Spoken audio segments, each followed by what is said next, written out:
Dear students, तो पिछले session पे हमने आपसे बेटा चर्चा की थी लेंस की, और आपसे कहा था कि नेक्स्ट वीडियो पे हम चर्चा करेंगे कि लेंस से प्रतिबिंब कैसे बनते हैं।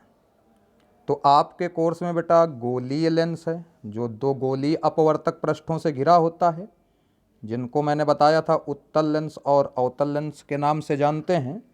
तो अब हमारे सामने है लेंस द्वारा प्रतिबिंब खींचने के नियम। तो चलिए देखते हैं क्या होता है। तो यही चीज़ आपकी स्क्रीन पे लिखी आ रही है कि दो गोलीय अपवर्तक पृष्ठों से घिरे भाग को लेंस कहते हैं, और गोलीय अपवर्तक पृष्ठें दो तरीके से भाग घेर सकती हैं। तो इसलिए आपका ये कहा जा सकता है कि गोलीय लेंस बेटा दो तरीके के होते हैं, उत्तल लेंस जिसे हम कॉन्वेक्स लेंस कहते हैं, और अवतल लेंस जिन्हें कॉनकेव लेंस कहा जाता है। तो आज हम इन्हीं लेंसों के द्वारा प्रतिबिंब किस तरीके से बनता है ये सीखेंगे। तो चलिए देखते हैं आगे। तो फर्स्ट नियम पे बेटा आपसे कहता है कि लेंस के मुख्य अक्ष के समांतर चलने वाली प्रकाश किरण लेंस से अपवर्तन के पश्चात लेंस के मुख्य फोकस से होकर जाती है या आती हुई प्रतीत होती है। क्योंकि पीछे आपको बताया गया था कि लेंस में दो अपवर्तक पृष्ठ होते हैं, इसलिए उनके दो फोकस होते हैं। तो यहाँ पे मुख्य फोकस जो होता है उसको हम प्रथम फोकस कहते हैं। तो एक बार पुनः देखते हैं कि लेंस के मुख्य अक्ष के समांतर चलने वाली प्रकाश किरण लेंस से अपवर्तन के पश्चात लेंस के मुख्य फोकस से होकर जाती है या आती हुई प्रतीत होती है। बेटा यहाँ पे दो घटनाएं हुई। तो अब उत्तल लेंस पे हम देखेंगे क्या होता है। तो उत्तल लेंस के मुख्य अक्ष के समांतर चलने वाली प्रकाश किरण उत्तल लेंस के प्रथम फोकस, जिसको मुख्य फोकस कहा जाता है, जिसको हम कैपिटल एफ से व्यक्त करते हैं, आगे फिगर पे आएगा, से होकर जाती है। और अवतल लेंस में बेटा यही चीज़ हमको आती हुई प्रतीत होती है।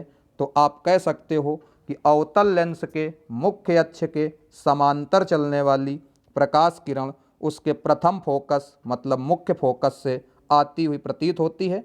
तो आगे आपको अभी फिगर मैं दिखा रहा हूँ। तो ये देखिए, ये उत्तल लेंस और अवतल लेंस बेटा आपकी स्क्रीन पे आ रहे हैं। यहाँ पे ये आपको उत्तल लेंस के ये समांतर, ये देखिएगा, ये उत्तल लेंस के समांतर बेटा आपको यहाँ पर ये किरण दिख रही है ये।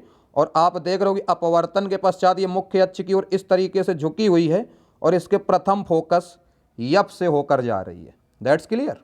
और यहाँ पे आप देख रहे हो कि ये उत्तल लेंस की बनावट है, इसके मुख्य अक्ष के समांतर जो किरण है अपवर्तन के पश्चात उसको ऐसे जाना चाहिए। तो इसको जब आप पीछे मिलाओगे तो ये इसके प्रथम फोकस से यहाँ से आती हुई प्रतीत होती है। तो यही नियम पे आपसे कहा गया था कि उत्तल लेंस के मुख्य अक्ष के समांतर चलने वाली प्रकाश किरण उसके प्रथम फोकस से होकर जाती है और यहाँ आती हुई प्रतीत होती है। That's clear. तो चलते हैं हम अब अगले नियम पे। तो अगले नियम पे बेटा आपसे वो कहते हैं कि लेंस का जो मध्य बिंदु होता है उसे हम लेंस का प्रकाशिक केंद्र कहते हैं। और आपसे कहा यह गया दूसरे नियम पे कि लेंस के प्रकाशिक केंद्र से होकर जाने वाली प्रकाश किरण बिना विचलित हुए सीधी निकल जाती है। और पॉइंट पे आपका लिखा हुआ है यह घटना उत्तल लेंस और अवतल लेंस दोनों में समान रूप से घटित होती है। तो फिगर से अभी क्लियर हो जाएगा। तो फिगर पे देखिए, ये आपका उत्तल लेंस बना हुआ है, उसका मध्य बिंदु सी प्रकाशिक केंद्र जिसको कहते हैं। इधर आपका दूसरे राइट हैंड पे आपको अवतल लेंस दिख रहा है, उसका मध्य बिंदु प्रकाशिक केंद्र सी आपका लिखा हुआ है। और एक किरण आपकी बेटा यहाँ पे देख रहे हो जो ये आ रही है प्रकाशिक केंद्र से, ये बिना विचलित हुए सीधी निकल जाती है। और सेम घटना बेटा यहाँ पर भी वही घटित हो रही है। तो ये आपकी अपवर्तित किरणें हो गई। कौन सी किरणें हो गई? अपवर्तित किरणें।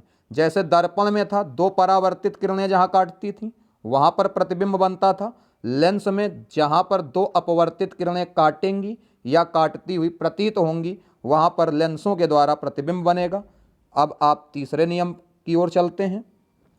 तो तीसरे नियम में कहता है बेटा कि लेंस के द्वितीय फोकस एफ डैश से व्यक्त होता है।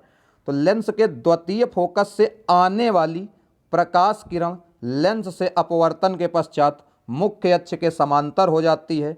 और यह घटना भी बेटा उत्तल लेंस और अवतल लेंस में समान रूप से घटित होती है। फिगर अभी सब कुछ क्लियर आउट कर देगा। तो फिगर पे हम देखते हैं उत्तल लेंस हमको दिख रहा है, अवतल लेंस भी दिख रहा है। ये इसका द्वितीय फोकस एफ डैश है, इसका द्वितीय फोकस एफ डैश है।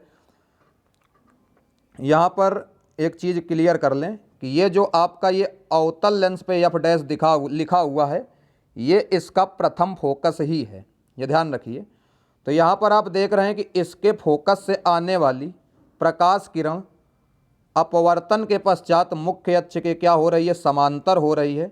ये इसलिए बेटा मैंने यहाँ पे बताया कि ये इसका प्रथम फोकस और द्वितीय फोकस दोनों का काम करता है, क्योंकि अवतल लेंस के द्वारा जो प्रतिबिंब होता है वो हमेशा बाईं साइड ही बनता है, और उत्तल लेंस आपके 5 प्रतिबिंब जो है वो दाईं साइड बनाएगा और 1 प्रतिबिंब बाईं साइड बनाएगा।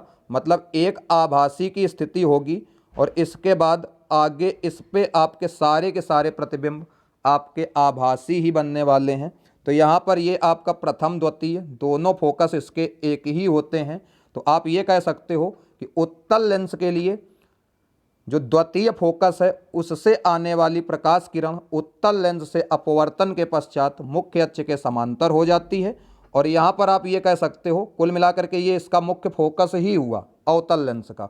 तो आप ये कह सकते हो कि अवतल लेंस के मुख्य फोकस से आने वाली प्रकाश किरण अवतल लेंस से अपवर्तन के पश्चात अवतल लेंस के मुख्य अक्ष के समांतर हो जाती है। तो ये बेटा आपके थे लेंसों द्वारा प्रतिबिंब खींचने के नियम। अब लेंसों से प्रतिबिंब कैसे बनते हैं इसकी चर्चा हम नेक्स्ट सेशन पे करेंगे।